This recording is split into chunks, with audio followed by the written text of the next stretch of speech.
रेगना एक बहुत ही कमजोर और अनाथ लड़का होता है, लेकिन एक दिन अचानक वो अपनी पावर को जगा लेता है, जिसके बाद वो दुनिया का सबसे खतरनाक ड्रैगन हंटर बन जाता है। एपिसोड की शुरुआत में हम देखते हैं एक बंदे को जो ड्रैगन को बस एक उंगली से हरा देता है।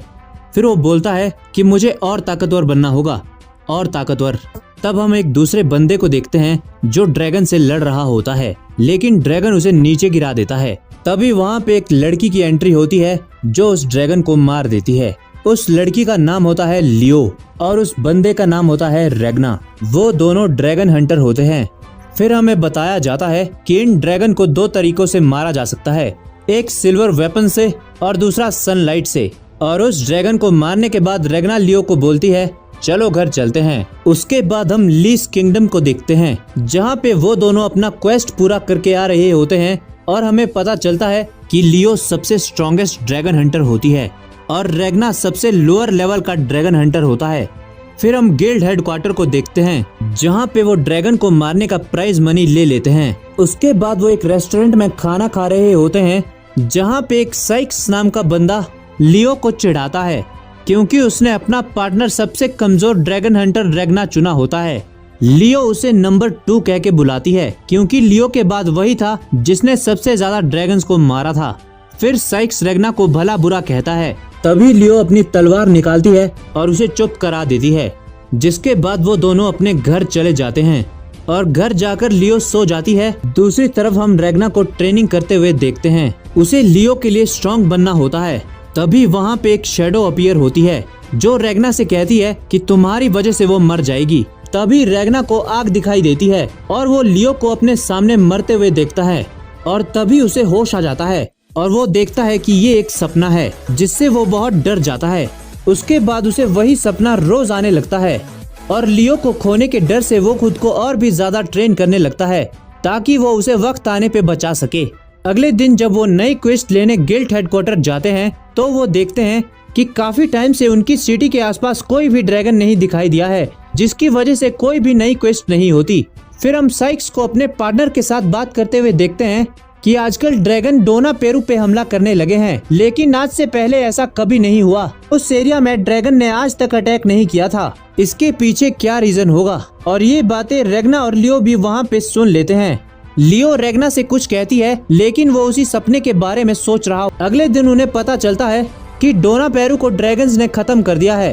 तभी उनकी सिटी में भी ड्रैगन्स हमला कर देते हैं और रेगना लियो को भाग चलने को कहता है, लेकिन लियो लड़ने चली जाती है और कहती है कि मुझे कुछ नहीं होगा। और फिर हम देखते हैं कि वहाँ पे ड्रैगन की टुकड़ी का लीडर आता है, जो कि बहुत ही ज्यादा ताकतवर होता है और वो खुद को ह्यूमन फॉर्म में भी ट्रांसफर कर सकता था। लियो को उसे देखकर वही सपना याद आता है और वो उसके ऊपर पीछे से तलवार से अटैक करता है, लेकिन उसे कुछ भी नहीं होता और वो लियो को पानी में फेंक देता है। तभी वहाँ पे लियो आ जाती है जो साइक्स को रेगना को बचाने को कहती है और वो उस ड्रैगन से फाइट करने लगती है। दूसरी तरफ हम पानी में रेगना को डूबते हुए देखते हैं, जहाँ पे वो बंदा उसे दोबारा दिखता है। वो फ्यूचर से आया रेगना होता है और वो उसे बताता है कि फ्यूचर में वो स्ट्रॉन्ग तो बन चुका है, लेकिन वो बिल्कुल अकेला है क्योंकि ड्रैगन्स ने बाकी सबको मार दिया। तभी पास्ट वाला रेगना उठता है और उससे उसकी सारी पावर्स मांगता है और फ्यूचर रेगना उसे अपनी सारी पावर्स दे देता है, लेकिन इसके कुछ नुकसान भी होते हैं। लेकिन रेगना कहता है कि मैं लियो को बचाने के लिए कोई भी नतीजा भुगतने को तैयार हूँ। दूसरी तरफ लियो उस ड्रैगन से लड़ रही होती है और वो उससे पूछती है कि क्या तुम ड्रैगन गॉड हो, लेकिन वो उसे कहता है कि तुमने ड्रैगन गॉड से मुझे कंपेयर कैसे किया, मैं उनकी ब्लड लाइन का सबसे लोअर ड्रैगन सोल्जर हूँ। और वो गुस्सा होकर लियो के ऊपर अटैक करने लगता है, लेकिन तभी रेगना वहाँ पे अपनी नई ताकत के साथ आता है और वो उस ड्रैगन को एक उंगली से हरा देता है और लियो को गले लगाकर रोने लगता है। तभी हम टाइम को रुकते हुए देखते हैं, जहाँ पे एक लेडी फ्यूचर रेगना से बात कर रही होती है। वो कहती है कि मैंने तुमसे पहले ही कहा था कि अगर तुम अपनी पावर उसे दे दोगे तो तुम्हें इसके नतीजे भुगतने होंगे। फिर हम देखते हैं कि ड्रैगन्स ने 7 सिटीज के ऊपर अटैक किया था, उसमें से 6 को उन्होंने खत्म कर दिया, लेकिन लीस किंगडम को रेगना ने बचा दिया था और उसी दिन रीपर ऑफ द ड्रैगन का जन्म हुआ। तभी हम लीस किंगडम को देखते हैं, जहाँ पे आधी सिटी को ड्रैगन ने डिस्ट्रॉय कर दिया था। तभी रेगना को होश आ जाता है, जो कि लियो को देख के बहुत खुश होता है तभी वहाँ पे साइक्स आ जाता है। वो दोनों साइक्स के घर में होते हैं। साइक्स रेगना से पूछता है कि तुम में अचानक इतनी पावर कहाँ से आई, तुम मुझे बताओ कि तुम कौन हो, क्या तुम सच में रेगना हो। और वो उसकी बात सुन के सो जाता है। तभी वो दोनों देखते हैं कि उनकी सिटी के ऊपर पूरा जंगल अटैक कर देता है। और तभी हम उस लेडी को दोबारा देखते हैं। वो कहती है कि रेगना मुझसे मिलना, और वो रुका हुआ टाइम दोबारा चलने लगता है। उसके बाद हम एक मोटे से आदमी को देखते हैं और उसके साथ एक लड़की होती है। फिर कुछ सर्वेंट उसके पास खाना लेके आते हैं, जिसे वो टेस्ट करता है और कहता है कि ये बहुत अच्छा बना है, लेकिन ये तुमसे अच्छा टेस्ट नहीं करेगा। जिसके बाद वो अपना रूप बदल देता है और अपने सर्वेंट्स को खा लेता है। दूसरी तरफ हम साइक्स और लियो को जंगल से लड़ते हुए देखते हैं। तभी कुछ बेल्स रेगना को पकड़ लेती है और लियो उसे बचाने दौड़ती है, पर वो उसके ऊपर भी अटैक करने लगती है। तभी रेगना जाग जाता है और उन सारी बेल्स को डिस्ट्रॉय कर देता है, जिससे सब लोग शॉक हो जाते हैं। फिर रेगना को ड्रैगन सेंस होता है और वो उसे मारने भागता है, और लियो भी उसके पीछे भागती है और उसे रुकने के लिए कहती है। लेकिन रेगना को अपने ऊपर बहुत गुस्सा आता है, क्योंकि वो सो गया था और उसे लगा था लियो सेफ है। फिर वो उस ड्रैगन के पास पहुंचता है और उसे लात मार के वहां से उड़ा देता है। फिर वो खुद से वादा करता है कि वो सारे ड्रैगन्स को मार देगा, और सोचता है कि क्या वो ये कर सकता है जो उसका फ्यूचर भी नहीं कर पाया था। तभी उसे वो लड़की आवाज देती है और उसे देख के रेगना शॉक हो जाता है और उसे कहता है कि तुम यहाँ पे क्या कर रही हो। लड़की कहती है कि तुम्हारा क्या मतलब है। रेगना कहता है कि तुमने मुझे पहले कैसे ढूंढ लिया क्रिम्सन, चलो साथ में सारे ड्रैगन्स को मारते हैं। लड़की कहती है कि तुम मुझे कोई और समझ रहे हो। रेगना कहता है कि मुझे पता है कि तुम वही हो जिसने ड्रैगन्स की बिरादरी को धोखा दिया है और अब वो उन्हें खत्म करना चाहता है। तुमने मेरे फ्यूचर से कांटेक्ट किया और उसकी पावर्स मुझे देने को कहा, और वो उसकी तरफ हाथ बढ़ा के कहता है कि चलो साथ में वो करते हैं जो हमारा फ्यूचर सेल्फ नहीं कर पाया था। लेकिन वो लड़की उसे चाटा मार देती है। तभी वहाँ पे लियो आ जाती है और वो ड्रैगन भी दोबारा खड़ा हो जाता है, लेकिन रेगना उसे अपने एक ही स्पेल से मार देता है। जिसके बाद वो लियो से एक फेवर मांगता है। वो कहता है कि तुम टाउन के लोगों को लेकर बॉर्डर से पार चली जाओ। लियो कहती है और तुम। रेगना कहता है कि मुझे यहाँ पे कुछ काम है, तो मैं तुमसे वहीं आके मिलूंगा। लेकिन लियो मना कर देती है और कहती है कि मैं भी तुम्हारे साथ चलूंगी, और इमोशनल हो जाती है। ये बचपन से लेकर अभी तक पहली बार था जब रेगना ने लियो को इमोशनल देखा था। फिर रेगना उससे कहता है कि तुम्हें याद है तुमने बचपन में मुझसे क्या कहा था कि वो लोग इसलिए मारे गए क्योंकि वो कमजोर थे, तो अब तुम भी कमजोर हो, इसीलिए तुम भी मारी जाओगी। और वो उसे बचाने के लिए उससे दूर हो जाता है। और थोड़ी देर बाद जब लियो को होश आता है तो वो साइक्स की पीठ में होती है और रेगना के बारे में सोचकर रोने लगती है। दूसरी तरफ रेगना उसे जाते हुए देख रहा होता है और वो भी रो रहा होता है। फिर वो लड़की वहाँ आती है और कहती है कि क्या तुम लियो के बगैर रह पाओगे। लियो कहता है कि मेरे साथ बस वही रह सकते हैं जो या तो मर नहीं सकते या फिर जिनको मरने से फर्क नहीं पड़ता। रेगना फिर से उसे क्रिम्सन कहता है। वो लड़की कहती है कि तुम्हें दिखता नहीं कि मैं एक लड़की हूँ। फिर रेगना कहता है कि तुम अपने जेंडर को अपनी पावर से चेंज कर सकते हो। जिसके बाद वो वहीं पे गिर पड़ता है, उसे तेज बुखार होता है। फिर हम फ्यूचर रेगना को देखते हैं, जो फ्यूचर में क्रिम्सन के साथ मिलकर ड्रैगन को मारने की डील करता है। फिर सीन दोबारा प्रेजेंट में शिफ्ट होता है और रेगना को होश आ जाता है और वो क्रिम्सन को सब बताता है। फिर वो बंदा सोचता है कि ये इकलौता इंसान है जिसे मेरी असलियत पता है, लेकिन ये कुछ फ्यूचर की बातें कर रहा है, पर ये पावरफुल है, मैं इसका यूज कर सकता हूँ ड्रैगन को मारने के लिए। तभी वो दोनों कुछ ड्रैगन को एक साइड जाते हुए देखते हैं। क्रिम्सन कहता है कि वो उसी डायरेक्शन में जा रहे हैं जहाँ लियो गई है, और ये सुन के रेगना उसे उठाकर ड्रैगन को मारने पहुँच जाता है और वो वहाँ पे अपने सिल्वर लाइन स्वॉर्ड से ड्रैगन को मार देता है। तभी क्रिम्सन भी अपने सर्वेंट को रिलीज कर देता है, जो कि होता है स्लाइम, और वो बाकी ड्रैगन्स को मार देता है। इसके बाद क्रिम्सन अपनी असली फॉर्म में आता है और रेगना के साथ ड्रैगन को मारने के लिए अलायंस कर लेता है, लेकिन उसकी एक शर्त होती है कि सारे ड्रैगन्स को मारने के बाद वो उसे भी मार दे, जिसके लिए रेगना तैयार होता है। आगे हम देखते हैं कि एक ड्रैगन अपनी विंड की पावर से कुछ लड़कियों को टॉर्चर कर रहा होता है। फिर उनमें से एक लड़की बोलती है कि कोई हमें बचाओ। ड्रैगन बोलता है कि काश कोई तुम्हें बचाने आता तो थोड़ा मेरा भी एंटरटेनमेंट हो जाता। फिर हम देखते हैं कि कुछ ड्रैगन हंटर ड्रैगन से लड़ रहे होते हैं, लेकिन वो उन्हें हरा नहीं पाते। तभी वहाँ पे रेगना और क्रिम्सन की एंट्री होती है और वो उन सब ड्रैगन को मार देते हैं। फिर रेगना क्रिम्सन को कहता है कि ये सब खत्म होने के बाद मैं तुम्हारी जान ले लूंगा। तभी स्लाइम अपनी इंसानी फॉर्म में आ जाता है और रेगना को कहता है कि तुम मेरे मास्टर से ऐसे बात नहीं कर सकते। तब रेगना कहता है कि तुम्हें बहुत दिनों बाद मिला स्लाइम। स्लाइम कहता है कि ज्यादा चालाक मत बनो, ये हम दोनों पहली बार बात कर रहे हैं और मुझे मिस्टर स्लाइम कह के पुकारो। तब रेगना उसे यही कहता है। उसके बाद क्रिम्सन रेगना से पूछता है कि मुझे फ्यूचर के बारे में बताओ, क्या हम ड्रैगन से जीत गए थे? रेगना कहता है नहीं। क्रिम्सन कहता है कि मुझे ये पता है, लेकिन मुझे ये बताओ कि हम कैसे हारे। उसके बाद वो उससे कई और सवाल करता है। रेगना कहता है कि मुझे इतना कुछ याद नहीं है, मैंने तुम्हें भी तुम्हारे चेहरे से पहचाना था। क्रिम्सन कहता है कि मैं समझ गया कि अच्छा तुम्हें तुम्हारी मेमोरी याद करने के लिए कोई ट्रिगर हिट करना पड़ता है, लेकिन तुम्हें तुम्हारी पावर तो याद है ना? रेगना कहता है कि मेरे पावर मेरे दिमाग में नहीं, मेरी बॉडी में है और वो मुझे अच्छे से याद है। फिर वो दोनों उन ड्रैगन हंटर्स के पास जाते हैं जहाँ पे क्रिम्सन कहता है कि रीपर ऑफ द ड्रैगन ने सारे ड्रैगन्स को मार दिया है। फिर वो खुद को रेगना का साथी बताता है और अपने मन में सोचता है कि इस दुनिया में मैजिक एक बहुत ही रेयर चीज है, क्यों ना मैं इन सबको मैनिपुलेट करूं और ड्रैगन को मारने के लिए यूज करूं। फिर वो उन्हें स्लाइम को दिखाता है और कहता है कि मैंने इसे अपने मैजिक से बनाया है। जिसके बाद माइकल नाम का एक ड्रैगन हंटर उनसे मदद मांगता है। वो कहता है कि उनके टाउन पे एक हाई लेवल के ड्रैगन ने हमला कर दिया है, जिसे मारने में वो उनकी मदद चाहता है। फिर रेगना उस टाउन की ओर जाने लगता है, पर तभी वो नीचे गिर जाता है क्योंकि उसने अपनी पावर का लिमिट से ज्यादा यूज कर लिया था। अब उसकी बॉडी को रेस्ट की जरूरत थी और क्रिम्सन उनकी हेल्प करने के लिए मना कर देता है। फिर माइकल कहता है कि वो इसके बदले उन्हें कुछ भी देने को तैयार है, लेकिन क्रिम्सन फिर से मना कर देता है और कहता है कि मैं समझ गया, तुम गिल्टी फील कर रहे हो क्योंकि तुम लोग वहाँ से भाग आए और उन लोगों की हेल्प नहीं कर पाए जो टॉर्नेडो में फंसे हैं। माइकल कहता है कि जो भी तुम कह रहे हो वो सब कुछ सही है, लेकिन हम और कर भी क्या सकते थे? वो ड्रैगन बहुत ही पावरफुल था, हमारे जैसे ड्रैगन हंटर इतने हाई लेवल के ड्रैगन को नहीं मार सकते।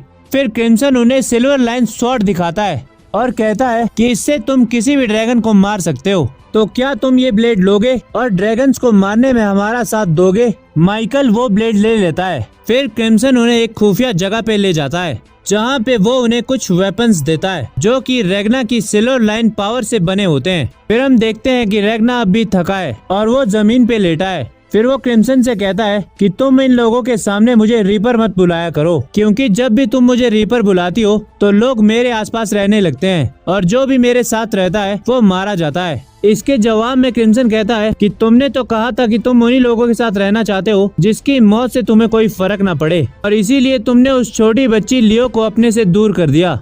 जिसके बाद क्रिम्सन रेगना को लियो को सुरक्षित रखने का एक आइडिया देता है। वो उसे एक ड्रग देगा और अपने मैजिकल रूम के अंदर रखेगा जिससे लियो सुरक्षित रहेगी। ये सुन के रेगना गुस्सा हो जाता है और अपने हाथ से उसका गला पकड़ने की कोशिश करता है।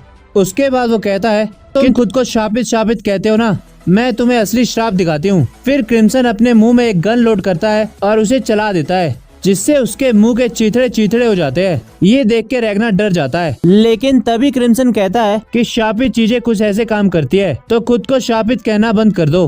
तभी वहाँ पे स्लाइम आ जाता है जो क्रिम्सन को उस ड्रैगन के बारे में सारी जानकारी देता है। लोग उस ड्रैगन को टेम्पेस्ट सेल के नाम से जानते थे। फिर नेक्स्ट सीन में हम शाम को देखते हैं क्रिम्सन उन ड्रैगन हंटर को मोटिवेशन देती है, जिससे वो पूरी तरह से चार्जअप हो जाते हैं और क्रिम्सन के साथ उस ड्रैगन को मारने के लिए निकल जाते हैं, लेकिन रेगना वहीं पे रहता है। फिर क्रिम्सन एक माइक का यूज करके उस ड्रैगन को गुस्सा दिलाता है और कहता है कि आओ हमें मार के दिखाओ। जिसके बाद वो ड्रैगन सोचता है और बड़बड़ाने लगता है कि ये इंसान मुझे मारने कैसे आ गए, मेरे पास ड्रैगन की पावर है और मैं एक हाइब्रिड का ड्रैगन हूँ, मैं इन्हें आसानी से मार दूंगा, क्या इन्हें मौत का खौफ नहीं है? दूसरी तरफ माइकल उस ड्रैगन को देख के सोच रहा होता है कि हमने पूरे 2 दिन इस ड्रैगन को मारने के लिए ट्रेनिंग की, लेकिन ये तो बहुत ही खतरनाक है, क्या हमारे जैसे सेकंड ग्रेड के ड्रैगन हंटर इसे मार भी पाएंगे? जिसके बाद वो अपने बंदों को ड्रैगन को मारने के लिए मोटिवेट करता है। फिर हम उस ड्रैगन को देखते हैं जो कहता है कि मैं तुम लोगों को माफ नहीं करूंगा, मैं तुम्हें जरूर मार दूंगा। फिर क्रिम्सन सोच रहा होता है कि टेम्पेस्ट सेल के टॉर्नेडो में हमारी कार तो क्रश हो जाएगी, और वहीं पे ड्रैगन देखता है कि वो लोग ईस्ट की साइड जा रहे होते हैं जहाँ सनराइज होने वाला होता है। वहीं दूसरी तरफ क्रिम्सन सोचता है कि 3rd ग्रेड का ड्रैगन सिर्फ सनलाइट से तो नहीं मरेगा, क्योंकि उसके पास उसका डिफेंस और हीलिंग पावर भी है, लेकिन सनलाइट की वजह से उसकी शक्तियाँ थोड़ी कम तो हो जाएगी। और वहाँ पे माइकल उसे रेगना की सिलोलाइन पावर से बनी गोलियों से उसके टॉर्नेडो के ऊपर अटैक करता है, जिससे हवा फ्रीज होने लगती है। ड्रैगन देखता है कि ये सिल्वर बुलेट्स है और सोचता है कि ह्यूमंस ने उसे मारने के लिए अच्छी प्रिपरेशन की है। क्रिम्सन सोचता है कि अगर तुम यही सोच रहे हो तो तुम गलत हो। जिसके बाद एक गोली टॉर्नेडो की ओर जाती है और उस गोली से पूरा टॉर्नेडो ही फ्रीज हो जाता है और वो ड्रैगन हमें ऊपर से नीचे गिरते हुए दिखाई देता है। फिर हम रेगना को देखते हैं जो सिल्वर लाइन बैटल आर्ट को एक्टिवेट कर देता है और स्लाइम भी उस ड्रैगन के ऊपर अटैक कर देता है और कुछ सोल्जर उस ड्रैगन के सीने के अंदर एक भाला घुसा देते हैं, जिसकी वजह से वो ड्रैगन अपना टॉर्नेडो दोबारा से एक्टिवेट नहीं कर पाता। वहाँ पे वो सोल्जर्स कहते हैं कि जल्दी करो और मर जाओ, और धूप की वजह से वो ड्रैगन जलने लगता है। तभी स्लाइम कहता है कि शाबाश ह्यूमंस, इसे मार दो, और फिर माइकल और उसके साथी उसे गोलियों से छन्नी कर देते हैं। फिर क्रिम्सन कहता है कि थर्ड ग्रेड का ड्रैगन टेम्पेस्ट सेल कोई वीक ड्रैगन नहीं था। अगर वो अपनी ड्रैगन फॉर्म में ट्रांसफॉर्म हो जाता तो वो एक साथ 8 टॉर्नेडो क्रिएट कर सकता था, और अगर ऐसा होता तो मेरा प्लान फ्लॉप हो जाता। लेकिन इसने सोचा भी नहीं होगा कि इस तरह इसकी मौत होगी। फिर वो रागना को थैंक यू कहता है क्योंकि ये सब उसकी पावर्स की वजह से ही मुमकिन हो पाया है।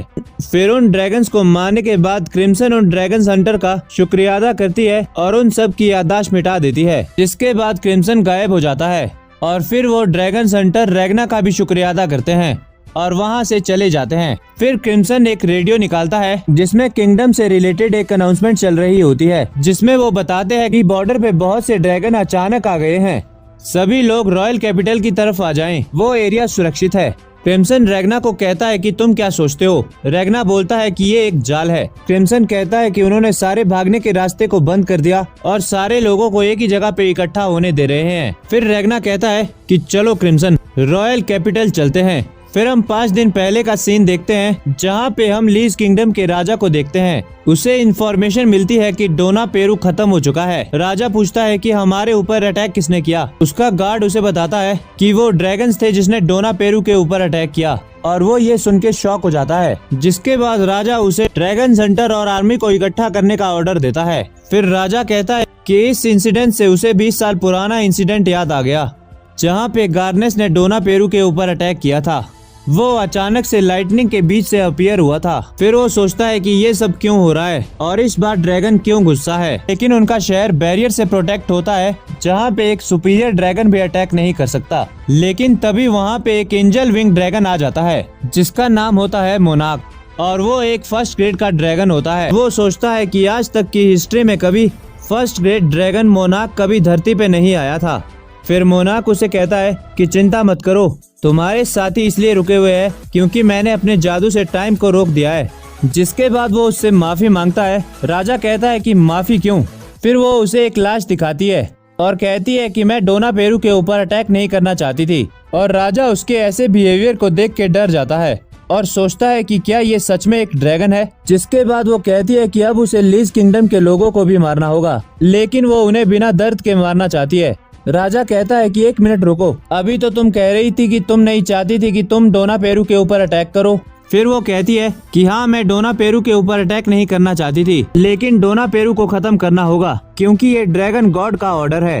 राजा कहता है इसे रोक दो। मोनाक कहती है कि नहीं रोक सकती। जिसके बाद राजा उसके ऊपर अटैक कर देता है, लेकिन मोनाक के चेले उसे बचा लेते हैं और मोनाक बोर्गियस को कहती है कि मैंने तुम्हें राजा को मारने को नहीं कहा था। बोर्गियस कहता है कि मैंने इसे पूरी तरह नहीं मारा। जिसके बाद मोनाक अपनी पावर्स टाइम को दोबारा पीछे कर देती है और राजा जिंदा हो जाता है और डरते हुए कहता है मैं तो मर चुका था, लेकिन मैं जिंदा कैसे हूँ। मोनाक कहती है चिंता मत करो, मैंने टाइम को पीछे कर दिया है जहाँ पे तुम्हारी बॉडी जिंदा थी। जिसके बाद मोनाक उसे कहती है कि मैं तुम्हारा साथ चाहती हूँ ताकि इस सिटी के लोग बिना तड़पे मर सके, और राजा उससे हाथ मिला लेता है। फिर हम लीज किंगडम को देखते हैं जहाँ पे बहुत सारे रेफ्यूजी जमा हो जाते हैं, और फिर सोल्जर राजा को जाके बताता है कि रेफ्यूजीज के आने का नंबर दिन प्रतिदिन बढ़ता जा रहा है और हम इससे ज्यादा लोगों को नहीं संभाल पाएंगे। राजा कहता है कि सबको आने दो। उसके बाद हम एक बंदे को देखते हैं जिसे लेडी मोनाक ने पनिशमेंट दी होती है,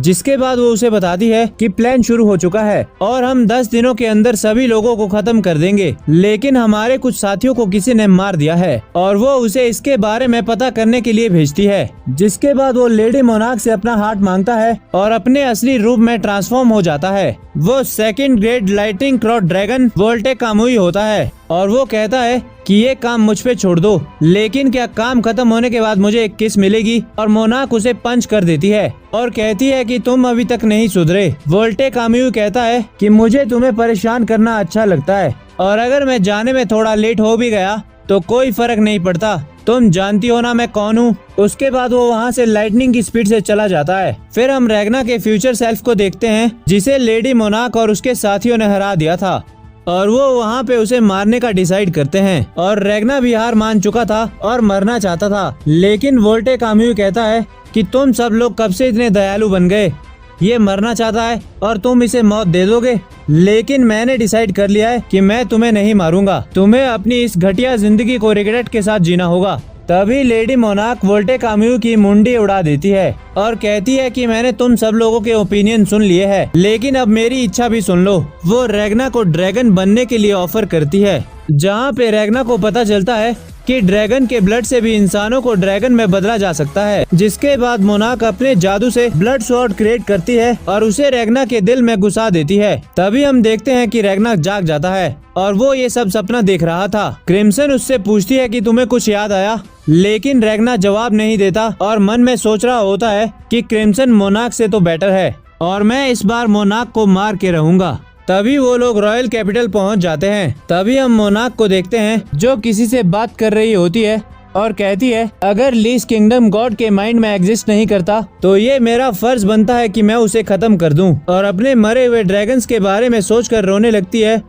और कहती है कि मैं लीस किंगडम को खत्म करके तुम सब लोगों को श्रद्धांजलि दूंगी। फिर हम उन तीनों को देखते हैं जहाँ पे स्लाइम रॉयल सिटी आके बहुत एक्साइटेड होता है। दूसरी तरफ रैग्ना की तबीयत खराब हो जाती है क्योंकि उसे ज्यादा लोगों के बीच कंफर्टेबल फील नहीं होता। फिर क्रिम्सन उन्हें बताती है कि अब उन्हें ओल्ड डिस्ट्रिक्ट पहुंचना है और अब से तुम दोनों मुझे वेरोनिका बुलाओगे। और वो ये भी बताती है कि अब वो प्लान को शुरू करने जा रही है और 2 घंटे में वापस आ जाएगी। जिसके बाद वो वहाँ से चली जाती है। जाते हुए क्रिम्सन देखती है कि कंट्री में लगभग 2 मिलियन से ज्यादा रेफ्यूजी इकट्ठे हो चुके हैं, लेकिन इन लोगों के पास और जगह कहाँ से है। अगर वो इतने लोगों में से कुछ को गायब भी करते हैं तो किसी को पता नहीं चलेगा। फिर हम बोर्गियस और नेबुलम को देखते हैं जहाँ पे बोर्गियस पूछता है कि लेडी मोनार्क कहाँ है। नेबुलम कहता है कि वो सिटी में लोगों को जांचने गई है और बोर्गियस उसके ऊपर गुस्सा हो जाता है और कहता है कि तुम्हें लेडी मोनार्क के साथ इसलिए नहीं रखा है कि तुम उनकी हर ख्वाहिश में हामी भरो। उसके बाद हम एक सोल्जर को देखते हैं जो लड़कियों के साथ एंजॉय कर रहा होता है।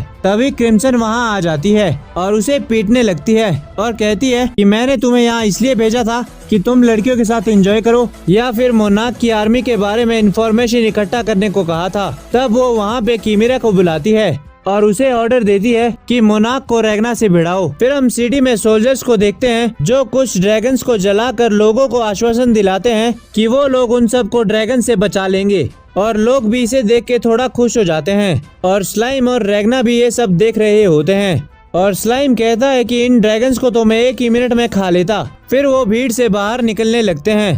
तभी वहाँ रैग्ना को मोनार्क दिखाई देती है और उसे याद आता है कि क्रिम्सन ने कहा था कि अगर उसे मोनार्क दिखे तो वो उससे अकेले फाइट नहीं करेगा। और तभी मोनार्क रैग्ना के पास आती है और उससे कहती है कि क्या तुम ठीक हो, तुम बीमार लग रहे हो। दूसरी तरफ क्रिम्सन कीमेरा को ऑर्डर देती है कि वो रैग्ना को मोनार्क से भिड़ाए। तभी गोलम कहता है लेकिन आपने तो कहा था कि हम पहले मोनार्क की आर्मी के ऊपर नजर रखेंगे फिर उनके ऊपर अटैक करेंगे।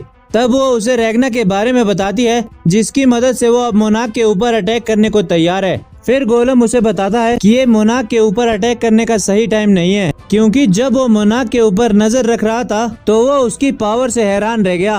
वो क्रिम्सन को बताता है कि मोनार्क टाइम कंट्रोल मैजिक को यूज कर सकती है। तब क्रिम्सन कहती है कि उसकी टेंशन तुम मत लो, रैग्ना उसे अकेला संभाल लेगा। फिर गोलम उससे पूछता है लेकिन क्या किसी के पास ऐसी पावर्स है जो टाइम कंट्रोल करने वाले को मार सके। दूसरी तरफ हम मोनार्क और रैग्ना को देखते हैं जहाँ पे रैग्ना कंफ्यूज होता है कि वो उससे अभी फाइट करे या क्रिम्सन के ऑर्डर को फॉलो करे। फिर हम गोलम और कीमेरा को आपस में लड़ते हुए देखते हैं जहाँ पे कीमेरा क्रिम्सन से कहती है कि आपको इसके सवाल का जवाब देने की कोई जरूरत नहीं है, मैं ये मिशन अकेले ही पूरा कर लूंगी। गोलम कहता है कि तुम बिना दिमाग के बीच मिशन को कैसे पूरा करोगी, जरा बताओ 12 + 9 कितने होते हैं। लेकिन किमिरा उसका जवाब नहीं दे पाती और गोलम उसके ऊपर हंसने लगता है। फिर क्रिम्सन उन दोनों को रोक लेती है। फिर गोलम क्रिम्सन को मोनाक का टाइम कंट्रोल मैजिक दिखाता है।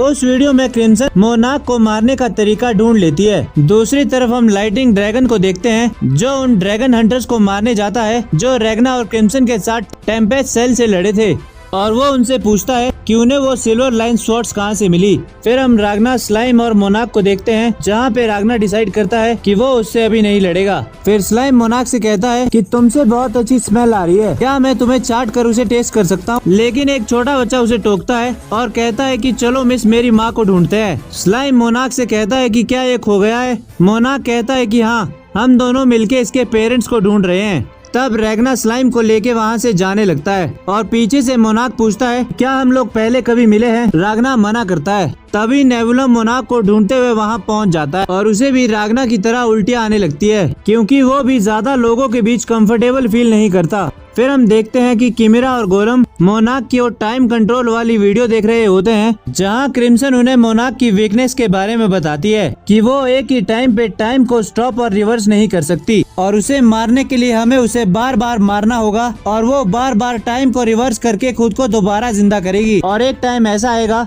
जब वो टाइम को रिवर्स नहीं कर पाएगी और वो मर जाएगी। इस तरह रैग्ना आसानी से जीत जाएगा। लेकिन प्रॉब्लम है नेबुलम और बोर्गियस, हमें उन दोनों को मोनाक की हेल्प नहीं करने देनी होगी। फिर हम रागना और स्लाइम को देखते हैं जहाँ पे रैग्ना सोचता है कि क्या उसने सही डिसीजन लिया भी है या नहीं, लेकिन अगर मेरा डिसीजन सही है तो मैं खुद के लिए इतना गंदा फील क्यों कर रहा हूँ। तभी स्लाइम उसके ऊपर कूद जाता है क्योंकि वो उसकी आवाज नहीं सुन रहा था। फिर रागना उससे पूछता है कि क्या कोई तरीका है जिससे वो क्रिम्सन से बात कर सके। फिर स्लाइम एक डिवाइस निकालता है और कहता है कि हम इससे लेडी क्रिम्सन से बात कर सकते हैं। रागना उससे कहता है कि क्रिम्सन से कहना कि उसे टारगेट मिल गया है और ये कह के वो वहाँ से चला जाता है। फिर स्लाइम क्रिम्सन को इन्फॉर्म करता है कि रैग्ना अकेले मोनाक को मारने चला गया है। फिर हम मोनाक और नेबुलम को देखते हैं जिन्होंने उस बच्चे के पेरेंट्स को ढूंढ लिया था। फिर मोनाक नेबुलम से पूछती है कि क्या आज की लिस्ट में इन लोगों का नाम भी है जिन्हें तुम मारने वाले हो। वो कहता है कि हाँ, इन तीनों को भी आज मारने वाले हैं। रागना सुन लेता है जिसके बाद उसे गुस्सा आ जाता है और वो नेबुलम के पीछे जाके खड़ा हो जाता है। मोनाक कहती है कि तुम तो वही हो जो पहले मिले थे। रागना कहता है कि मुझे समझ आ गया कि मैं अपने लिए बुरा फील क्यों कर रहा था, क्योंकि मैं डर गया था। जिसके बाद वो नेबुलम को मार देता है और तब मोनाक अपने असली रूप में ट्रांसफॉर्म होती है और रैग्ना के ऊपर अटैक करने का ट्राई करती है, लेकिन रैग्ना उसे बीच से काट देता है। वो खुद को अपने टाइम मैजिक से दोबारा जिंदा करके रैग्ना को मारने की कोशिश करती है, लेकिन बार बार रैग्ना उसे मार देता है। फिर मोनाक शॉक हो जाती है कि किसी ने पहली बार उसे 3 बार बीच से काटा है। तभी रैग्ना उसे दोबारा काट देता है। फिर मोनाक उसके ऊपर फ्लेम से अटैक करती है और जवाब में रैग्ना उसके ऊपर सिल्वर लाइन स्वॉर्ड से अटैक करता है और रैग्ना की तलवारें उसके अंदर घुस जाती है और मोनाक सोचती है कि ये इम्पॉसिबल है। फिर हम फ्यूचर का सीन देखते हैं जहाँ पे लेडी मोनाक अपने ब्लड से बनी तलवार को फ्यूचर रैग्ना के दिल में घुसा देती है, जिससे उसके अंदर उसका ब्लड चला जाता है और वो ड्रैगन में कन्वर्ट होने लगता है। तभी उसे लियो की याद आती है और वो ड्रैगन में बदलने से पहले सिल्वर लाइन स्वॉर्ड से खुद को मार देता है और ये देखकर लेडी मोनाक और उसके साथी वहाँ से चले जाते हैं। तभी वहाँ पे स्लाइम और गोलम आते हैं और वो देखते हैं कि वहाँ पे कोई अधमरा पड़ा है।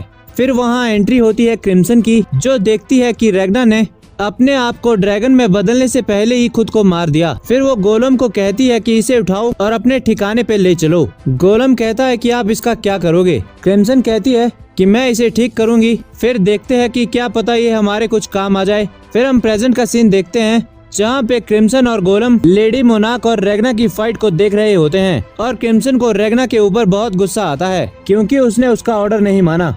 फिर किमिरा क्रिम्सन को रैग्ना और मोनाक की फाइट की अपडेट देती है। वो कहती है कि लगता है हम जीत जाएंगे और मोनाक के वो 2 ड्रैगन हमें कहीं नहीं दिखाई दे रहे। फिर वो किमिरा को वापस आने का ऑर्डर करती है और स्लाइम को नेबुलम को ढूंढने भेज देती है। तभी गोलम को बोर्गियस दिखता है जो रैग्ना को मारने जा रहा होता है और क्रिम्सन गोलम को बोर्गियस को मारने का ऑर्डर देती है। गोलम कहता है कि इस बॉडी में क्रिम्सन कहती है कि चेंज करने का भी टाइम नहीं है और तुम्हें उसे मारना नहीं, बस रोकना है। फिर हम रैग्ना को देखते हैं जो बहुत बार लेडी मोनाक को मार चुका होता है। तभी बोर्गियस उसके ऊपर अटैक करने वाला होता है, लेकिन गोलम उसे शूट कर देता है। तब पहली बार गोलम रैग्ना को देखता है और सोचता है कि इस स्पीड से तो शायद हम जीत जाएंगे। तभी नेबुलम रैग्ना को अपने बैरियर में कैद कर लेता है। अभी उसकी थोड़ी सांसें बची होती है। वो लेडी मोनाक को अपनी बॉडी रिवाइव करने का टाइम देता है। फिर वो रैग्ना के ऊपर अटैक करती है। तभी रैग्ना अपनी सिल्वर लाइन पावर को फुल एक्टिवेट कर देता है और दूसरी तरफ नेबुलम भी स्लाइम को खा लेता है, जिससे उसका बैरियर टूट जाता है और रैग्ना लेडी मोनाक के अटैक को काटते हुए उसे फिर से मार देता है। और मरते वक्त मोनाक को लाइटनिंग ड्रैगन की बातें याद आती है। उसने कहा था कि तुम टाइम रिवर्स करने के लिए 0.1 सेकंड का टाइम लेती हो और इतने टाइम में तुम मारी जा सकती हो। तभी रैग्ना उसे रॉयल कैपिटल से बाहर फेंक देता है और उसके ऊपर अपनी फुल पावर से अटैक करता है, जिससे उसके चीथड़े उड़ जाते हैं। तभी मोनाक अपना सबसे पावरफुल अटैक यूज करती है और पूरे वर्ल्ड के टाइम को पीछे कर देती है, जहाँ पे सोल्जर्स ड्रैगन को जला रहे थे। और रैग्ना को एहसास हो जाता है कि कुछ गड़बड़ है, लेकिन जितने में वो कुछ करता उतने में लेडी मोनाक वहाँ आके टाइम को रोक देती है और बाकी पब्लिक को वहाँ से हटा देती है। लेकिन वो रैग्ना के ऊपर बैठे स्लाइम को नहीं पहचानती। तभी रैग्ना अपनी उंगली हिलाता है, जिसे देख के लेडी क्रिम्सन डर जाती है, पर उसे लगता है कि ये उसका कोई भ्रम है। तभी वहाँ पे नेबुलम अपनी असली फॉर्म में आता है और रैग्ना के ऊपर अटैक करने लगता है, क्योंकि वो लेडी मोनाक को रैग्ना से बचा नहीं पाया था। तभी लेडी मोनाक उसे रोक देती है कि तुम इसे मार के खुद को ही हर्ट करोगे, अपने हाथ को देखो। इसने फाइट के दौरान मेरे सारे हमलों को रोका और साथ में मुझे कई बार मार भी दिया, और अभी तुमने इसके ऊपर इतने अटैक किए, लेकिन फिर भी इसके ऊपर कोई गहरा घाव नहीं आया। इसकी बॉडी सिल्वर लाइन स्वॉर्ड जितनी पावरफुल है। तभी वो कहती है कि मैंने इस टाइम सिर्फ 3 लोगों को मूव करने की परमिशन दी है, नेबुलम, बोर्गियस और किंग ऑफ लीस को। तो उनसे जाके कहो कि उसके ऊपर सोलर लाइट बीम से हमला करे।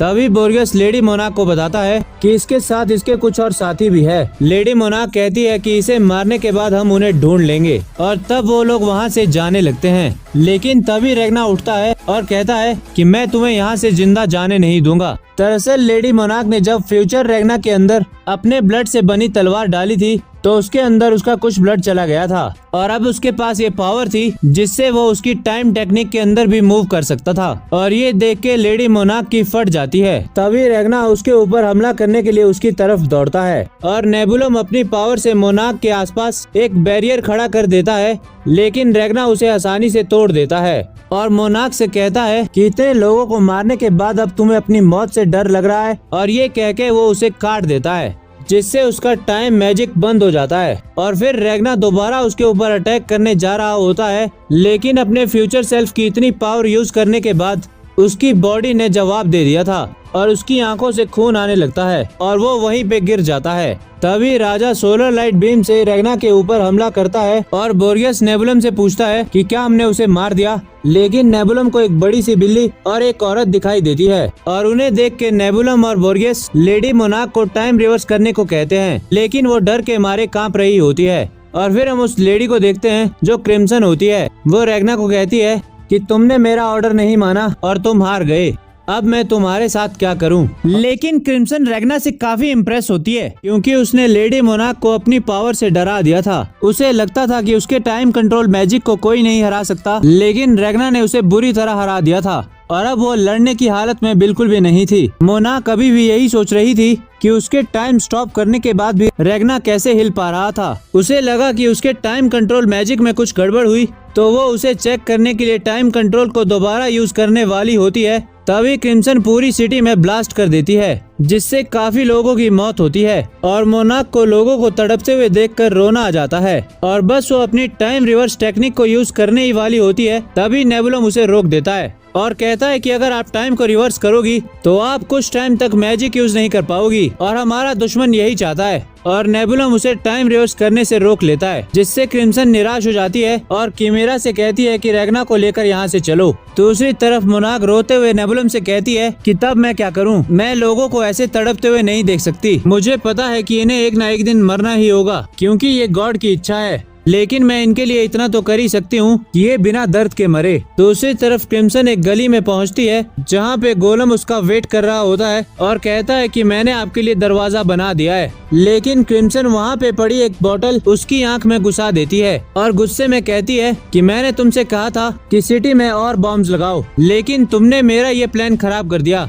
अगर थोड़े बॉम्ब्स और फटते तो मोनाक को अपना टाइम रिवर्स मैजिक यूज करना पड़ता जिससे हम उसे मार सकते थे, लेकिन तुम्हारी वजह से सब बर्बाद हो गया। और फिर गोलम इसके लिए माफी मांगता है और मन में कहता है कि मैंने बॉम्ब्स इसलिए कम लगाए थे कि मुझे लगा था कि आप उस इंसान के साथ रह के थोड़े बदल गए होंगे, लेकिन आप अभी भी वही पुराने वाले क्रिम्सन हो। तब क्रिम्सन एक चाबी से उस मैजिकल डोर को खोलती है और उसके अंदर चली जाती है और गोलम को वहीं रुक के मोनाक के ऊपर नजर रखने को कहती है। दूसरी तरफ हम नेबुलम को देखते हैं जो खुद से बहुत ही नाराज होता है क्योंकि वो लेडी मोनाक की कोई भी मदद नहीं कर पाया और वो खुद को यूजलेस फील करने लगता है। तब उसे बोर्गेस के शब्द याद आते हैं जिसने कहा था कि उसे लेडी मोनाक का बॉडीगार्ड इसलिए बनाया गया क्योंकि उसके अंदर कुछ स्पेशल पावर्स थी। तभी नेबुलम बदल जाता है और भी ज्यादा ताकतवर हो जाता है और कहता है कि मैं तुम्हें नहीं छोड़ूंगा। और क्रिम्सन भी उसकी पावर को फील करती है, लेकिन वो कहती है कि इस ग्लोब चैम्बर के अंदर तुम मुझे कभी नहीं ढूंढ पाओगे। ये मैंने अपने प्राइम में बनाया था जिससे मैं वर्ल्ड में कहीं भी ट्रेवल कर सकूं।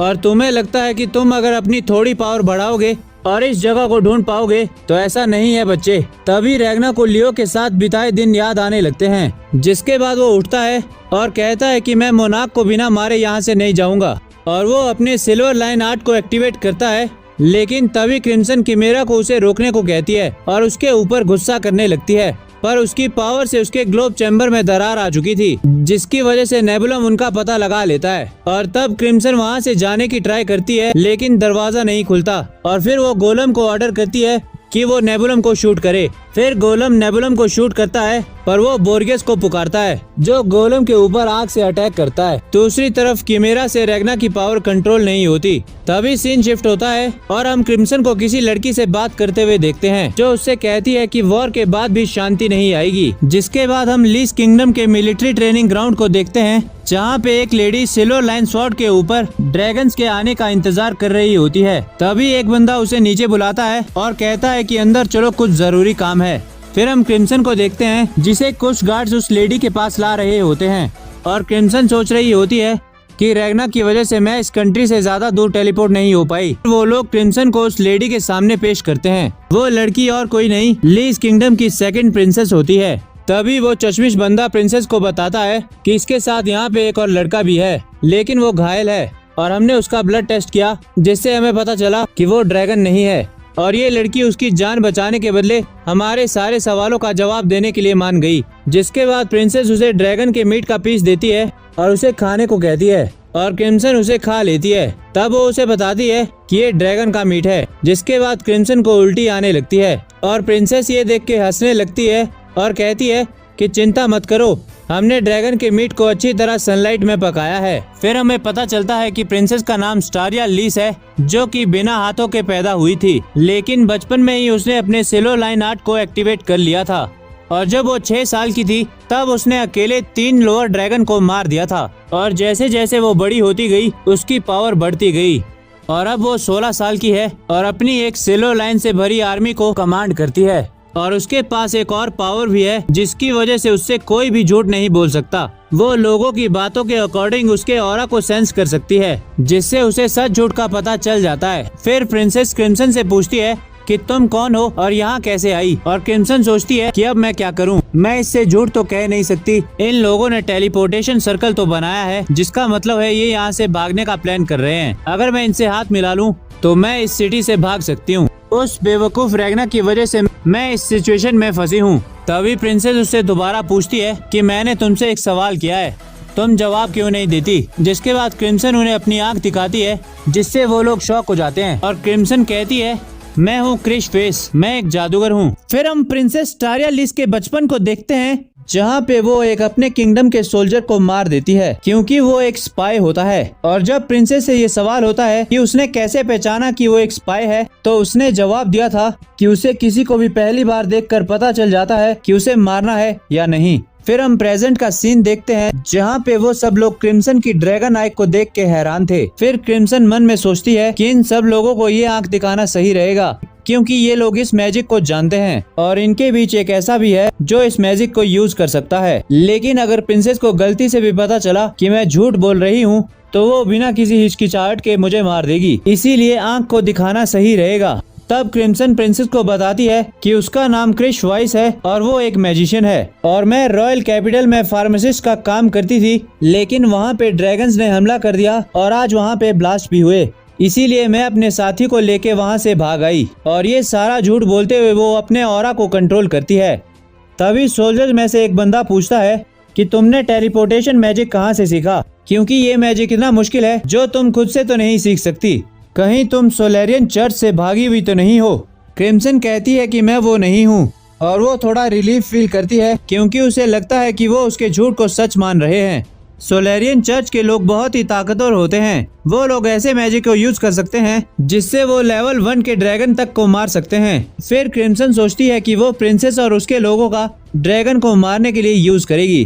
तभी प्रिंसेस कहती है कि तुम झूठ बोलने में काफी अच्छी हो, तुमने अभी तक जो कुछ भी कहा वो सब झूठ है। फिर प्रिंसेस उसे बताती है कि मैं इंसान के ऑरा को सेंस कर सकती हूँ, अगर उसका ऑरा ब्लू कलर का होगा तो वो सच बोल रहा है, लेकिन अगर उसका ऑरा रेड कलर का होगा तो वो झूठ बोल रहा है। लेकिन तुम्हारा नीला कलर एक गन छोड़ रहा है। और ये सुन के क्रिम्सन शॉक हो जाता है। तभी प्रिंसेस उसकी तरफ उसकी स्वॉर्ड फेंकती है और उसे टच करने को कहती है। जैसे ही क्रिम्सन उसे टच करती है, प्रिंसेस तलवार को वापस खींच लेती है और कहती है कि मुझे पता था। जैसे कि तुम देख सकती हो कि मेरी दोनों बाजुएं नहीं है, लेकिन ये सिल्वर वेयर स्वॉर्ड मेरी बाजुओं की रिप्लेसमेंट है और मैं इसकी मदद से किसी के भी ट्रू नेचर को सेंस कर सकती हूँ। जिसके बाद वो उसे एग्जाम्पल देती है कि वो कैसे अपने सोल्जर की प्रेजेंस को सेंस करती है। और तुमसे मुझे एक गाढ़े लाल कलर का ऑरा सेंस हो रहा है जिससे मुर्दों की आवाजें सुनाई दे रही है। फिर वो अपने सोल्जर को ऑर्डर देती है कि अपनी तलवारें निकालो। उसके बाद वो क्रिम्सन के ऊपर अटैक करती है और क्रिम्सन चिल्लाने की एक्टिंग करती है और मन में सोचती है कि मुझे मार के कोई फायदा नहीं है, मैं दोबारा जिंदा हो जाऊंगी और आसपास यहीं जाके कहीं छुप जाऊंगी। तभी रैगना वहाँ आके उसे बचा लेता है और प्रिंसेस से कहता है कि इसे सिर्फ मैं मारूंगा। फिर वो उसकी तलवार को फेंकता है और क्रिम्सन से पूछता है कि तुमने क्या किया है। तब चश्मिश कहता है कि एक और घुसपैठिया, लेकिन ये आया कहाँ से। तभी उसे अपना एक सोल्जर पड़ा हुआ दिखता है। दूसरी तरफ प्रिंसेस भी ऊपर से गिर जाती है और रागना को देख के अजीब सा बिहेव करने लगती है। तब क्रिम्सन सोचती है कि प्रिंसेस को रागना कैसा दिखाई दे रहा होगा, क्योंकि वो दुनिया को एक अलग नजर से देखती है और प्रिंसेस को रैगना के सर की जगह एक स्वॉर्ड दिखाई दे रही होती है, जिसकी वजह से वो शॉक में होती है। तभी कुछ सोल्जर रागना से कहते हैं कि तुमने प्रिंसेस के साथ क्या किया, और वो उसके ऊपर अटैक कर देते हैं, लेकिन रागना उन्हें एक पंच में गिरा देता है। तब हम प्रिंसेस के पास्ट को देखते हैं, जहाँ पे जब वो छोटी थी तब उसने अपनी पहली स्वॉर्ड बनाई थी, जहाँ पे एक चश्मिश औरत उसके पास आती है और उससे कहती है कि आपकी मैरिज कैंसिल हो चुकी है। प्रिंसेस कहती है कि मुझे उससे कोई फर्क नहीं पड़ता, वैसे भी मुझे मैरिज में कोई इंटरेस्ट नहीं है, कि अगर तुम चाहती हो कि मैं शादी करूँ तो मेरे लिए एक ऐसा आदमी ढूंढो जो कि मेरे लायक हो और जिसके प्यार में मैं पड़ सकूं। फिर हम प्रेजेंट का सीन देखते हैं, जहाँ पे प्रिंसेस रैगना के प्यार में गिर चुकी थी, जिससे क्रिम्सन भी शॉक हो जाती है। तब रागना कहता है कि मैं तुमसे फाइट नहीं करना चाहता और अगर तुम क्रिम्सन को छोड़ते हो हम दोनों तुम्हारे सारे ऑर्डर्स मानेंगे। और ये सब उसे क्रिम्सन ही बता रही होती है, जिसके लिए चश्मिश सोल्जर मान जाता है और वो उन्हें एक जेल में बंद कर देता है। वहाँ पे क्रिम्सन रैगना के ऊपर गुस्सा करती है और कहती है कि तुम्हारी वजह से ये सब कुछ हुआ है। अब तो मुझे ये भी पता नहीं है कि किमेरा कहाँ है और गोलम जिंदा भी है या नहीं। तब रागना उससे पूछता है कि मिस्टर स्लाइम मर चुका है क्या। तभी वो रागना के ऊपर से एक स्लाइम की बूंद उठाती है और अपने बालों को काटती है और एक मैजिक यूज करती है और स्लाइम को जिंदा कर देती है। जिसके बाद क्रिम्सन उन दोनों को बताती है यहाँ पे हम फंसे हैं, ये लीस किंगडम का मिलिट्री ग्राउंड है। दूसरी तरफ हम देखते हैं कि लोग परेशान हो चुके थे उस अंडरग्राउंड मिलिट्री बेसमेंट के अंदर और वो सोल्जर से रॉयल कैपिटल जाने की जिद कर रहे थे। वहाँ पे प्रिंसेस के 2 सोल्जर बात कर रहे होते हैं। चश्मिश कहता है कि हमने 1500 लोगों को यहाँ पे बंद करके रखा है, लेकिन अगर हम इन्हें रॉयल कैपिटल जाने दे दे तो अब तक ये लोग भी मारे जाते। तभी 2 सोल्जर वहाँ पे भाग के आते हैं और उन दोनों से पूछते हैं कि लॉर्ड गाम किससे हारे। चश्मिश कहता है कि तुम्हें ये किसने बताया। सोल्जर कहता है कि गाम ने खुद बताया। जब मैं बेसमेंट में घूम रहा था तब मैंने लॉर्ड गाम को वहाँ पे रोते हुए देखा और तब से लेकर ये अभी तक रो रहे हैं। तभी वहाँ पे 2 लड़कियाँ और आती है जो उस चश्मे से पूछती है कि क्या ये सच है कि प्रिंसेस किसी के प्यार में पड़ चुकी है। दूसरी तरफ हम प्रिंसेस को देखते हैं जो कि रैगना के बारे में ही सोच रही होती है। तभी नाजरेना वहाँ पे आती है और प्रिंसेस के ऊपर अटैक करती है। और उसे याद दिलाती है कहीं वो रेगना के प्यार में अपनी ड्यूटी को ना भूल जाए। प्रिंसेस कहती है कि तुम्हें मुझे मेरी जिम्मेदारियों को याद दिलाने की जरूरत नहीं है। दूसरी तरफ हम लेडी मोनाक को देखते हैं जो किसी लड़की से माफी मांग रही होती है कि मुझे माफ कर देना क्योंकि हम लोग हार गए। तभी वो लड़की उसे गले लगा लेती है और कहती है कि बड़ी बहन आपने मुझे क्यों नहीं बचाया। इससे लेडी मोनाक डर जाती है। तभी वो नींद से उठ जाती है और जागने के बाद सबसे पहले वो अपनी पावर को चेक करती है। दूसरी तरफ हम प्रिंसेस को देखते हैं जो अपने सोल्जर से ड्रैगन की रिपोर्ट मांगती है कि वो क्या कर रहे हैं। सोल्जर कहता है कि कुछ दिनों से ड्रैगन काफी अजीब बिहेव कर रहे हैं और ना ही इन दिनों उन्होंने किसी भी इंसान के ऊपर अटैक किया है। फिर दो जुड़वा सोल्जर्स भी यही कहती है कि हमने भी यही फील किया है। प्रिंसेस को भी ये समझ नहीं आता लेकिन वो कहती है कि ये ड्रैगन्स की एक चाल हो सकती है क्योंकि वो इतनी आसानी से तो हमें यहाँ से भागने नहीं देंगे। लगता है उन्होंने हमें अंडर एस्टिमेट कर लिया है और ये हमारा यहाँ से भागने का अच्छा मौका है। फिर वो माजरोका को ऑर्डर देती है कि वो टेलीपोर्टेशन सर्कल तैयार करे जिससे वो लोग यहाँ से निकल सकें। माजरोका कहती है कि इसमें 2 दिन लगेंगे और वो बहुत खुश होती है क्योंकि पहली बार प्रिंसेस ने उससे डायरेक्ट बात की होती है। फिर प्रिंसेस कहती है कि हमने बहुत कुछ खो दिया है लेकिन मैं उन ड्रैगन्स को प्रूव करके रहूंगी कि हम इतने भी बेवकूफ नहीं हैं जो उनके जाल में फंस जाएं और हम उन 1500 लोगों के साथ यहाँ से भाग के रहेंगे। तभी वहाँ पे रेगना और क्रिम्सन आ जाते हैं और रेगना को देख के प्रिंस दोबारा से अजीब बिहेव करने लगती है जिसे देख के उसके सोल्जर शॉक हो जाते हैं और क्रिम्सन से पूछते हैं कि तुमने हमारे कमांडर के साथ क्या किया है। चश्मिश उन दोनों से कहता है कि मैंने तुम दोनों को जेल में रुकने को कहा था और दूसरा सोल्जर सोचता है कि ये तो इतना स्ट्रांग नहीं लगता। फिर वो दोनों जुड़वा आपस में कहती है कि ये दोनों वही है ना। रेगना उनको देख के सोचता है कि क्या ग्रुप है लेकिन इनमें से कुछ लोग लियो से भी ज्यादा स्ट्रांग है। फिर क्रिम्सन कहता है कि हम यहाँ से भागने के प्लान में तुम्हारी मदद करना चाहते हैं। हम लोगों ने तुम्हारे प्लान को सुन लिया है लेकिन वो काम नहीं करेगा और इसका रीजन सिंपल है, ड्रैगन्स और तुम्हारी ताकत में फर्क। अगर तुम लोग हमें तुम्हारे साथ काम करने देते हो तो मैं तुम्हें ड्रैगन्स की पावर के बारे में इंफॉर्मेशन दे सकती हूँ और मेरे पास एक पावर हाउस भी है जो सुपीरियर ड्रैगन्स को भी अकेले मार सकता है। प्रिंसेस रेगना का नाम सुन के खुश होती है। तब चश्मिश सोचता है कि प्रिंसेस दोबारा अजीब बिहेव कर रही है। तभी नाजरीना प्रिंसेस को घूसा मार देती है जिससे प्रिंसेस होश में आती है और कहती है तुम्हारे साथ काम करना इम्पॉसिबल है क्योंकि मैं तुम्हें जानती हूँ।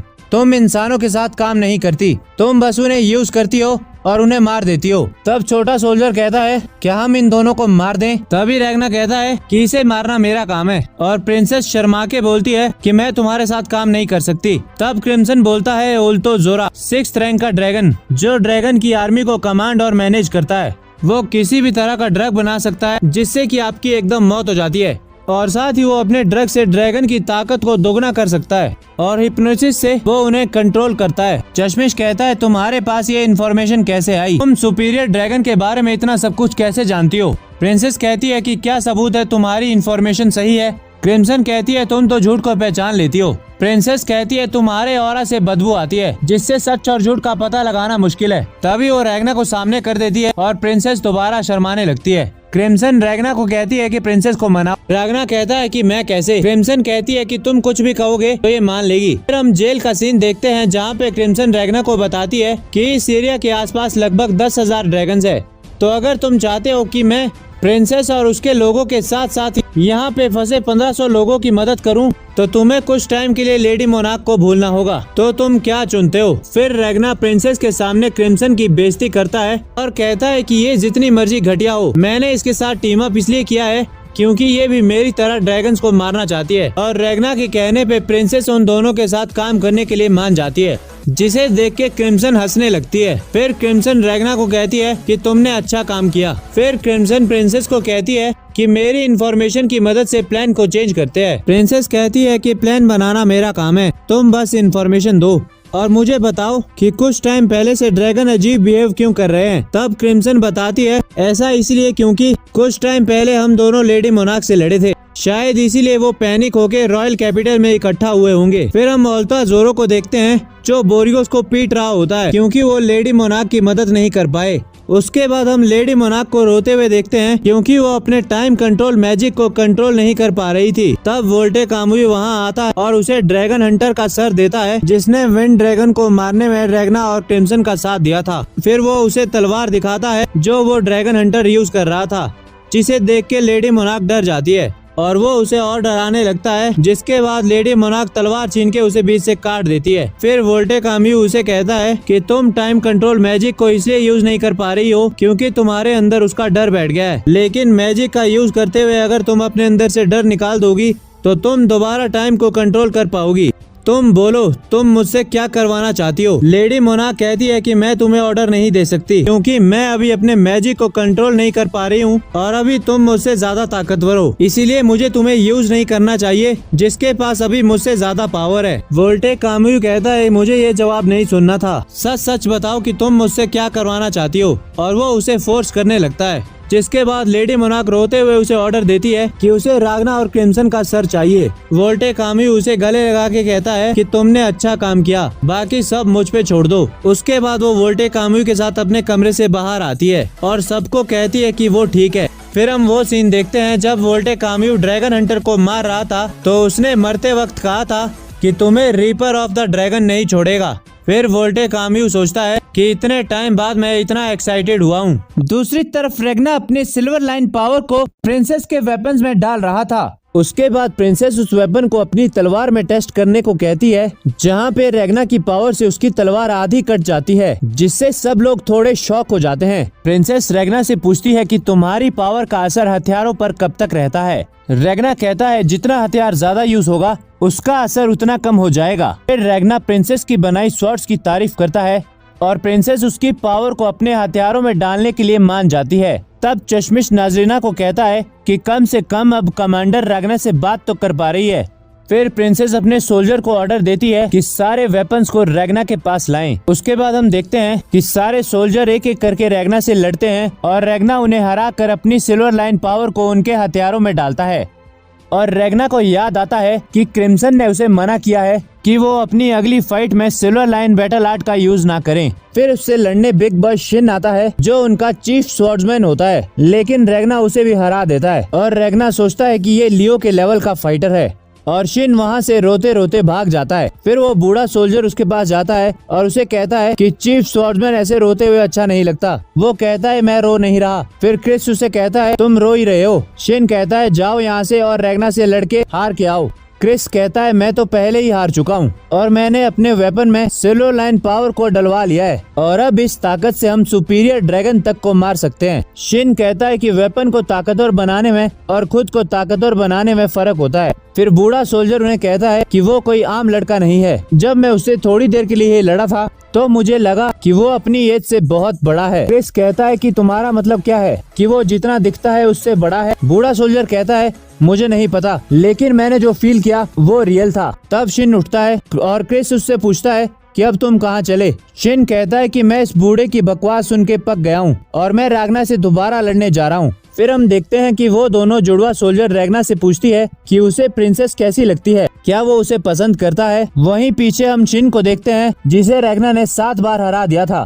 फिर वो दोनों कहती है कि प्रिंसेस को तुम बहुत कूल लगते हो। रेगना कहता है सच बताऊं तो मुझे बहुत अजीब लग रहा है। रेगना कहता है कि मेरा फेस अभी बैंडेज से भरा हुआ है और प्रिंसेस ने मुझे ऐसे देखा है, लेकिन मैं असल में इतना खास नहीं दिखता। और इमेजिन करो जब प्रिंसेस मुझे बिना बैंडेज के देखेगी तो वो दुखी हो जाएगी और ये सोच के मुझे अजीब लग रहा है। उसके बाद वो दोनों उसे अपना वेपन दिखाती है जो एक गन होती है। फिर वो उसे अपनी सिल्वर लाइन पावर को उन गन में डालने को कहती है और रेगना उनसे बातें करते हुए लियो के बारे में सोचने लगता है। तभी स्लाइम उठ जाता है और कहता है कि मुझे खुशबू आ रही है, क्या ये ड्रैगन की खुशबू है? रेगना कहता है कि तुम भूल गए क्या, तुम्हें क्रिम्सन ने छिपे हुए रहने को कहा था। स्लाइम कहता है ओ हाँ। इसके बाद वो दोनों जुड़वा स्लाइम को क्यूट कहती है और उससे उसका नाम पूछने लगती है, जहाँ पे स्लाइम उन दोनों की बेइज्जती करने लगता है और कहता है कि तुम दोनों के चेहरे ड्रैगन की तरह दिखते हैं, जिससे वो दोनों लड़कियां गुस्सा हो जाती है और स्लाइम को वहाँ से ड्रैगन खिलाने के बहाने ले जाती है और उसे एक कमरे में ले जाके टॉर्चर करने लगती है। उसके बाद हम मिस्टर फू को देखते हैं जो टेलीपोर्टेशन सर्कल तैयार करने की कोशिश करता है,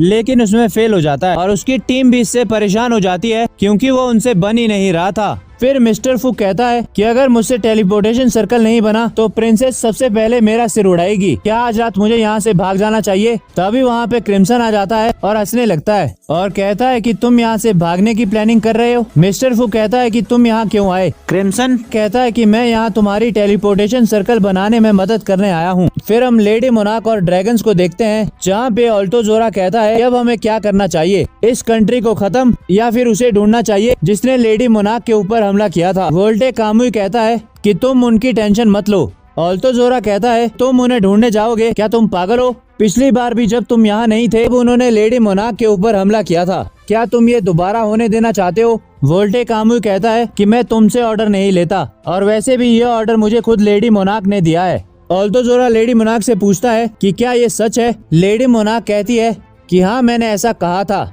लेकिन अब मुझे लगता है कि मैंने इमोशनल होकर गलत डिसीजन ले लिया था। वोल्टे कामुई कहता है कि तुम्हारा गुस्सा इतनी जल्दी शांत हो गया? फिर नेबुलम कहता है कि अगर हम उन्हें ढूंढेंगे नहीं तब भी वो हमें ढूंढ लेंगे, क्योंकि जब मैं उनसे लड़ रहा था तो मुझे ऐसा महसूस हुआ था कि जैसे हम उन्हें मारना चाहते हैं वो भी वैसे हमें मारना चाहते हैं, लेकिन इस बार मैं लेडी मोनार्क को बचा के रहूंगा। जोरा कहता है कि ये गुस्सा ठीक है, लेकिन बस ये दिखावे के लिए ना हो। फिर वो वोल्टे कामुई को कहता है कि तुम्हें नेबुलम से कुछ सीखना चाहिए, और वो दोनों आपस में बहस करने लगते हैं। तब लेडी मोनार्क कहती है कि अगर नेबुलम और वोल्टे कामुई मेरी सुरक्षा करेंगे तो कंट्री को डिस्ट्रॉय कौन करेगा? जोरा कहता है कि मैं करूंगा, पर अपने तरीके से। फिर वो कहता है कि वो कंट्री में इंसानों को मारने के लिए 40,000 ड्रैगन्स को भेज देगा, और उन्हें बोर्गेस को कमांड करने को कहता है, क्योंकि उसे और टारा को सिल्वर लाइन प्रिंसेस को मारने का काम पूरा करना होता है।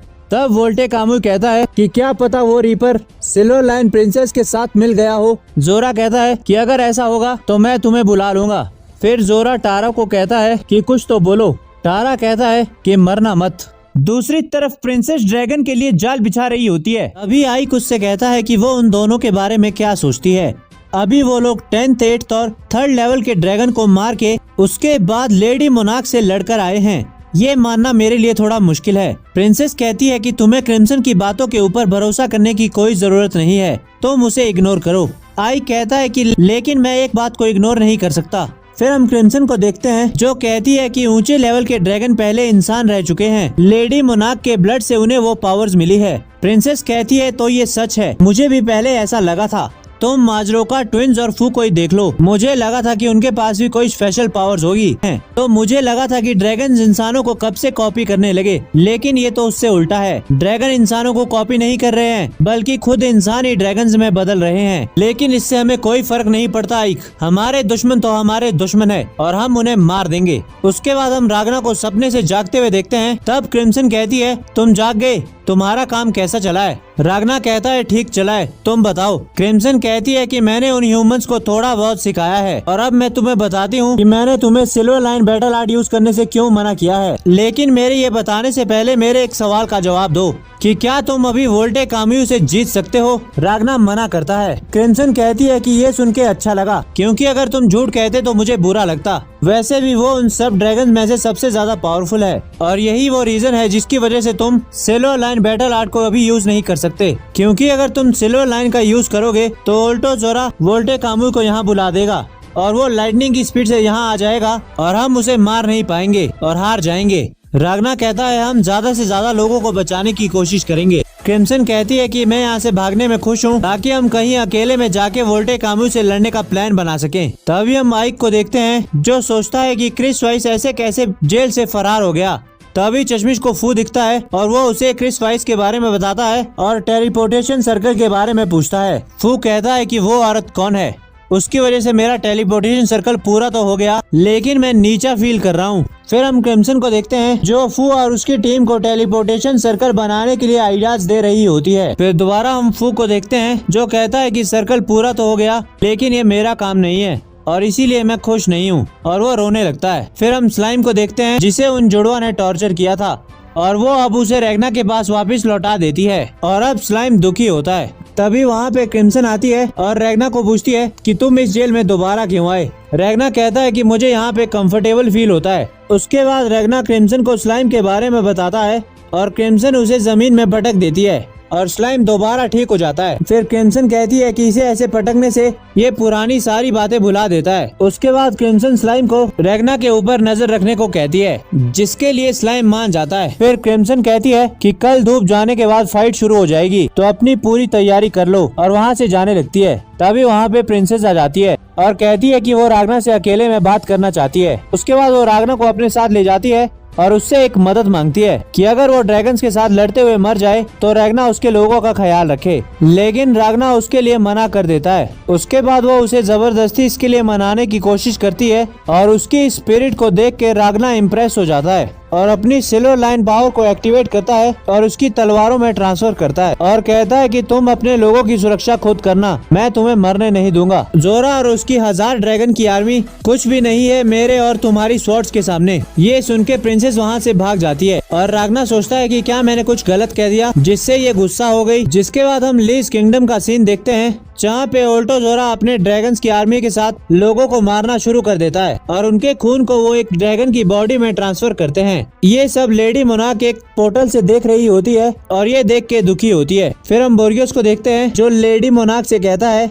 कि जिन लोगों को आप मारेंगी उन सब का खून मुझे देना, जिससे मैं अपनी बॉडी को कुछ टाइम के लिए जवान कर पाऊंगा और अपनी फुल पावर के साथ आपके दुश्मनों से लड़ पाऊंगा। वोल्टे काम्यू कहता है मुझे समझ आ गया कि तुम मरने से पहले लेडी मोनार्क के लिए कुछ करना चाहते हो। फिर हम प्रिंसेस और उसकी आर्मी को देखते हैं जो सूरज ढलने का वेट करते हैं और लड़ाई के लिए तैयार होते हैं। तभी जोरा वहाँ पे आता है और उनके बेस पे अटैक कर देता है और ऊपर से लिटिल टारा भी उनके ऊपर अटैक करता है, लेकिन कोई उसके अटैक को रोक देता है और वो दूर जाके गिरता है। जिसके बाद जोरा उसे आवाज लगाता है। फिर टारा जोरा को पूरी बात बताता है कि उसके क्रैश होने से पहले किसी ने उसे रोक लिया था और टारा उसे कहता है कि वो उसे अकेले संभाल लेगा। और हम राग्ना को प्रिंसेस की तलवार हाथ में लिए हुए देखते हैं और उसी ने टारा के अटैक को रोका था। फिर टारा उससे बात करने की कोशिश करता है लेकिन राग्ना उसका जवाब नहीं देता और फिर राग्ना टारा के ऊपर अटैक करता है और नीचे चश्मिश अपनी आर्मी के साथ ड्रैगन्स का वेट कर रहा होता है। तभी उस गेट से अंदर एक इंसान आता है जो उसे कहता है कि मुझे इन ड्रैगन से बचाओ और उसके साथ और भी बहुत से लोग होते हैं। तो सोल्जर उनके ऊपर शूट करने से हिचकिचाते हैं। फिर उस चश्मिश को याद आता है कि क्रिम्सन ने कहा था कि जोरा अपने ड्रग्स से ड्रैगन के साथ साथ इंसानों को भी कंट्रोल कर सकता है और वो अपने सोल्जर को कहता है कि हिचकिचाओ मत, इन्हें मार दो, ये हमारे दुश्मन है। तभी वो इंसान उनके ऊपर अटैक करने लगते हैं लेकिन सोल्जर अभी भी उन्हें जान से नहीं मार रहे होते, वो कंफ्यूज होते हैं। तो वहाँ पे प्रिंसेस खुद आती है और उन सब को मार देती है। फिर वो अपने सोल्जर को मोटिवेट करती है। उसके बाद सोल्जर बिना किसी हिचकिचाहट के उन वश में किए हुए इंसानों को मारने लगते हैं और वो आइक को कमांड देकर गनर स्क्वाड, क्रिस स्क्वाड और नाजरीना को वहाँ से ले जाती है और जोरा प्रिंसेस की बहादुरी को देखकर इम्प्रेस होता है। फिर हम क्रिम्सन को देखते हैं जो बताता है कि ड्रैगन की पावर को मेजर कैसे किया जाता है। अगर ड्रैगन को पूरी तरह से ड्रैगन बनने में ज्यादा साल लगते हैं तो उसका पावर लेवल लो होता है और जो कम सालों में ड्रैगन बन जाता है उसका पावर लेवल हाई होता है। और लिटिल टारा को ड्रैगन बनने में 20 साल लग गए थे। तभी क्रिम्सन को ऊपर से लड़ने की आवाज आती है जहाँ पे लिटिल टारा और रैग्ना लड़ रहे होते हैं। जहाँ पे टारा खुद कहता है कि मेरे पास ड्रैगन की उतनी पावर नहीं है लेकिन मेरे पास मार्शल आर्ट की स्किल्स है जो मैंने तब पाई थी जब मैं इंसान था, तो मैं उससे तुम्हें हरा दूंगा। और रैग्ना उसकी बाजू को काटने की कोशिश करता है लेकिन वो उसे नहीं काट पाता। फिर उसे प्रिंसेस को किया हुआ प्रॉमिस याद आता है और वो लिटिल टारा के ऊपर एक पावरफुल अटैक करता है और जवाब में लिटिल टारा भी उसके ऊपर एक कैनन फायर करता है। दूसरी तरफ हम गनर स्क्वाड को देखते हैं जो हवा में बाहर का पूरा जायजा प्रिंसेस को बता रहे होते हैं। उन दोनों जुड़वा के पास पावर होती है कि वो रात में भी सब कुछ क्लियर देख पाती है। वो कहती है कि प्रिंसेस आपकी तरफ 4000 ड्रैगन हमला करने आने वाले हैं, तो क्या हम इन्हें हवा से ही शूट कर दें? प्रिंसेस कहती है कि आने दो, हम इन्हें संभाल लेंगे। और जोरा ये सब अपनी आंख से देख लेता है और कहता है कि इन लोगों ने इतने कम टाइम में 300 ट्रेंड सोल्जर को मार दिया और तो और उनमें से कोई घायल भी नहीं हुआ। अब मुझे इसमें मजा आ रहा है। लेकिन उसे टारा की चिंता होती है तो वो उसे आवाज देता है और लिटिल टारा कहता है मैं ठीक हूँ। और हम दूसरी तरफ राग्ना को बेहोश देखते हैं जिसे स्लाइम जगाने की कोशिश करता है। फिर जोरा उसे कहता है कि मुझे ऐसे डराओ मत और ये बताओ कि क्या उस इंसान ने सिल्वर लाइन बैटल आर्ट का यूज किया था। टारा उसे मना करता है और फिर जोरा उसे कहता है कि उसे खत्म कर दो और तभी टारा उसे पैरों से कुचलने जाता है लेकिन रैग्ना वहाँ से टाइम से हट जाता है और अपनी तलवार लेके दोबारा लड़ने के लिए खड़ा हो जाता है और टारा को कहता है चलो फाइट शुरू करते हैं। टारा कहता है कि फाइट तो खत्म हो चुकी है, अब मैं तुम्हें अपने लायक ओपोनेंट नहीं समझता। तो वो उसे मारने के लिए ड्रैगन छोड़ देता है और वहाँ से चला जाता है और जोरा से पूछता है कि अब उसे आगे क्या करना चाहिए। जोरा उसे ऑर्डर देता है कि वो प्रिंसेस के पास जाए। दूसरी तरफ वो ड्रैगन्स रैग्ना को घायल कर देते हैं क्योंकि वो बहुत सारे होते हैं और उसकी मदद करने के लिए वो बौना सोल्जर और बूढ़ा दोनों आ जाते हैं। लेकिन वो उन्हें कहता है कि तुम लोग यहाँ से चले जाओ, मैं इन्हें अकेले संभाल लूंगा। शिन उसे कहता है कि तुम इन्हें ऐसी हालत में कैसे संभालोगे, बकवास मत करो। और वो दोनों वहाँ पे बहस करने लगते हैं। फिर शिन उसे वहाँ पे 70वीं फाइट के लिए चैलेंज करता है, क्योंकि 2 दिनों में उसने उसे 69 बार चैलेंज किया था और वो हार गया था। फिर हम 4 मार्च का सीन देखते हैं, जहाँ पे प्रिंसेस ने उन्हें ऑर्डर दिया था कि हमें सुपीरियर ड्रैगन से जितना हो सके उतनी कम फाइट करनी है और यहाँ से निकलने की कोशिश करनी है। लेकिन शिन ने उसका ऑर्डर मानने से मना कर दिया था और कहा था कि वो ज्यादा से ज्यादा ड्रैगन्स को मारना चाहता है और वो लड़ना चाहता है, ना कि भागना। फिर प्रिंसेस ने उसे कहा था कि तुम छोटे मोटे ड्रैगन्स को तो मार लोगे, लेकिन क्या तुम एक सुपीरियर ड्रैगन्स को मार सकते हो? और शिन के पास इसका कोई जवाब नहीं होता। और अगले दिन हम देखते हैं चीफ स्वॉर्ड्समैन ने अपनी पोजीशन शिन को दे दी थी, क्योंकि ड्रैगन्स ने डोना पेरू के ऊपर हमला किया था और वो अपनी फैमिली को बचाने वहां जा रहा था। फिर हम प्रेजेंट का सीन देखते हैं, जहाँ पे रेगना और शिन लड़ रहे होते हैं, जहाँ पे शिन उससे पहली बार जीत जाता है। उसके बाद वो ग्रैम्स से माफी मांगता है और कहता है कि क्या तुम जिंदा हो? ग्रैम्स कहता है कोई बात नहीं, मैंने सारे ड्रैगन्स को मार दिया है। तब स्लाइम रेगना को कहता है कि तुम घटिया इंसान, मैं तुम्हें छोड़ रहा हूँ, अब मैं इस बौने के साथ जाऊंगा।